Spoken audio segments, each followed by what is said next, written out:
guerre d'intérêts entre amour, héritage et loyauté dans les coulisses de la rumba congolaise. Là où les projecteurs brillent et les fans acclament, se joue une histoire bien plus intime, bien plus douloureuse, une histoire de famille, de pouvoir, de femmes fortes et de décisions qui marquent à jamais. Koffi Olomide, le patriarche au cœur du tumulte, artiste légendaire. Père de 11 enfants, Koffi Olomide est bien plus qu'un chanteur. Il est un empire à lui seul, mais derrière les trophées et les tournées, se cache un homme pris entre deux mondes, celui de son passé avec Alia, son épouse pendant près de 3 décennies, et celui de son présent avec Cindy Lecœur, sa muse devenue compagne. Koffi a toujours été entouré de femmes puissantes, mais aujourd'hui, ce sont elles qui s'affrontent et lui, malgré son charisme, semble parfois dépassé par les tensions qu'il a lui-même nourries.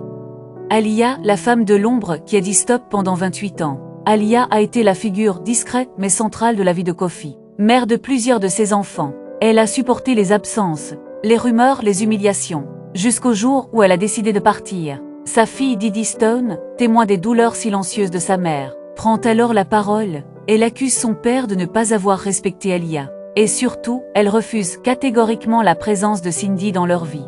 Ma mère mérite mieux, elle mérite la paix. Didi Stone, Cindy Lecœur, l'amour tardif et la compagne contestée. Cindy Lecœur, chanteuse talentueuse et fidèle collaboratrice de Koffi depuis des années, devient sa compagne officielle après le divorce. Pour Koffi, elle est la femme qui l'a sauvé, mais pour les enfants, elle est l'intruse.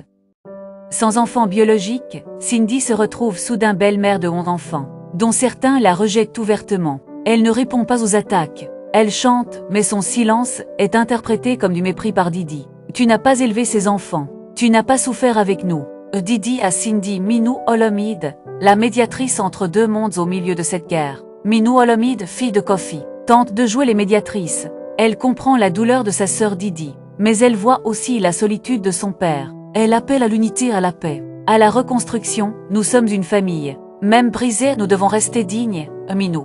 Minou ne prend pas parti, elle veut juste que les blessures cessent de saigner. Mais dans une guerre d'intérêts, la neutralité est souvent perçue comme une trahison. L'héritage, le vrai champ de bataille au-delà des émotions. Il y a l'argent, le nom, le patrimoine. L'héritage de Koffi Olomide est immense musicalement, financièrement, symboliquement. Et chacun veut protéger sa part. Didi insiste, l'héritage doit revenir aux enfants biologiques. Cindy, bien qu'aimée de Koffi, n'a aucun droit selon elle, mais Koffi lui parle d'amour, pas de sang. L'amour ne se mesure pas au nombre d'années ou au lien du sang.